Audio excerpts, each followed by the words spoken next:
Hey everyone, welcome back to my channel. आज हम discuss करेंगे economic concept and terminologies. Indian economy और economics के कुछ शब्द जिनका मतलब नॉर्मल लेमैन में समझ में नहीं आता, नॉर्मल भाषा को समझ में नहीं आता।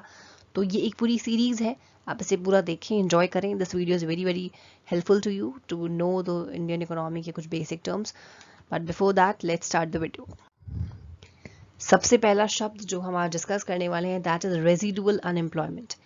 Unemployment of those remained unemployed even in the times of full employment, for example employing a severely handicapped person.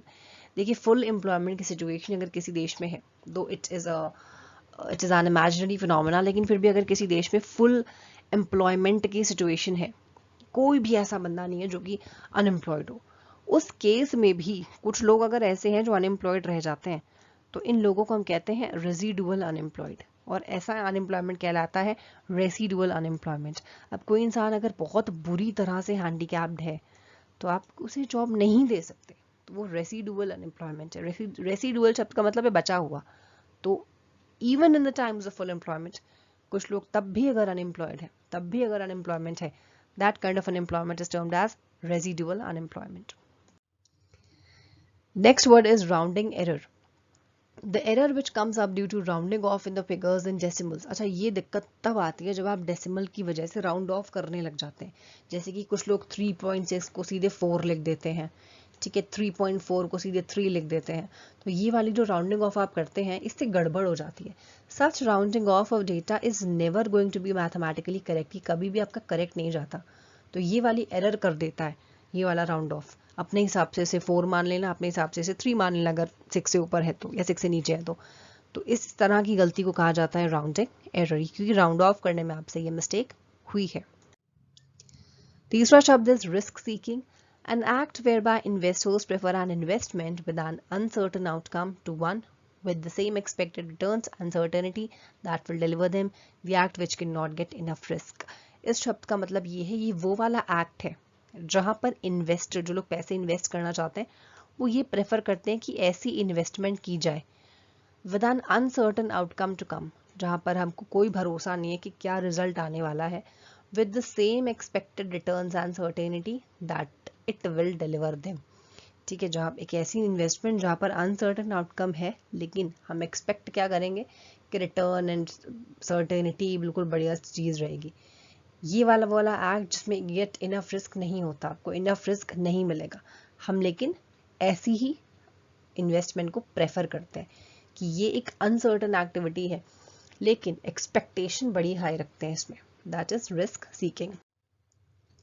Then comes retail banking, a way of doing banking business where the banks emphasize the individual based lending rather than corporate lending। ये उस तरह का banking business है, ऐसी banking services होती है जहां पर बैंक ये चाहते हैं कि हम एक इंसान, एक इंडिविजुअल इंसान को लेंड करें, एक इंडिविजुअल इंसान को लोन दें, रादर देन कंपनी को लोन देना, रादर देन कॉर्पोरेट लेंडिंग करना। ऑल्सो नोन एज, इसको ऑल्सो क्या कहा जाता है, इसको ऑल्सो ये कहा जाता है high street banking. Such banks focuses on consumer loans. ऐसे बैंक जो रिटेल बैंकिंग कर रहे हैं, इनको फोकस किस पे रहता है, फोकस रहता है कंज्यूमर लोन्स को, कंज्यूमर को लोन देना, पर्सनल लोन्स देना, हायर परचेज पे लोन देना, इन्हें हम रिटेल बैंकिंग कहते हैं। And it may be more cumbersome and risky. इनका मेन फोकस ही यही होता है कि हम इंडिविजुअल बंदे इंसान को जो है लोन दे, rather than giving loans to the corporates या फिर कॉर्पोरेट लेंडिंग करना। Then comes revealed preference, the notion that what one wants is revealed by what one does, not by what one says. Actions speak louder than words। इस शब्द का मतलब ये है कि ये कोई भी एक इंसान वो क्या चाहता है, वो क्या चाहता है, वो उसके अंदर दिल में क्या है, ये उसके बोलने से नहीं पता चलता, ये उसकी एक्टिविटी से पता चलता है कि वो क्या कर रहा है। इफ देयर इज समवन जो आपको लगता है कि आपके लिए सही है, लेकिन वो एक्टिविटीज उसकी नहीं लगती, वो आपके अगेंस्ट रहता है, लेकिन बोलता बहुत है कि वो आपके लिए परफेक्ट है, he is your best friend, he is this, he is that, लेकिन उसकी एक्टिविटीज बिल्कुल उसकी बातों से मैच नहीं करती। दैट इज रिवील्ड प्रेफरेंस, क्योंकि आपके एक्शंस हमेशा आपकी शब्दों से ज़्यादा तेज बोलते हैं। आप शब्दों में चीख चीख कर बोलें कि आप बहुत अच्छे हैं, बहुत अच्छे हैं, बहुत अच्छे हैं, लेकिन आपकी हरकतें एक भी अच्छी नहीं है, तो आप फिर गलत बोल रहे हैं, गलत कर रहे हैं। That is revealed preference. ये नॉर्मल, ये इकोनॉमिक्स से बेटर तो ये नॉर्मली लाइफ में हमारे साथ होता है कि action speak louder than words. हम बोलते जाएं कि हमें पढ़ना है, हम पढ़ रहे हैं, हम पढ़ रहे हैं, लेकिन रियलिटी में अगर हम बुक भी नहीं खोल रहे हैं तो that is something very very wrong. ये बिल्कुल भी नहीं होना चाहिए, क्योंकि हमें एक ऐसा इंसान बनना चाहिए जो शब्दों से जाना जाए। ठीक है, अगर हमने बोल दिया तो दैट इज समथिंग जो हम करेंगे, ना कि हम सिर्फ बोलते रहें कि हम ये भी कर लेंगे, हम वो भी कर लेंगे। क्योंकि आप खुद ही सोचिए कि कोई एक ऐसा इंसान जो सिर्फ बोलता हो, क्या उसके ऊपर कभी भी लोगों को भरोसा हो पाएगा? लोग उसे कितना ज़्यादा फॉर ग्रांटेड लेंगे कि ये तो सिर्फ बोलने वाले हैं, करने वाले कुछ भी नहीं है।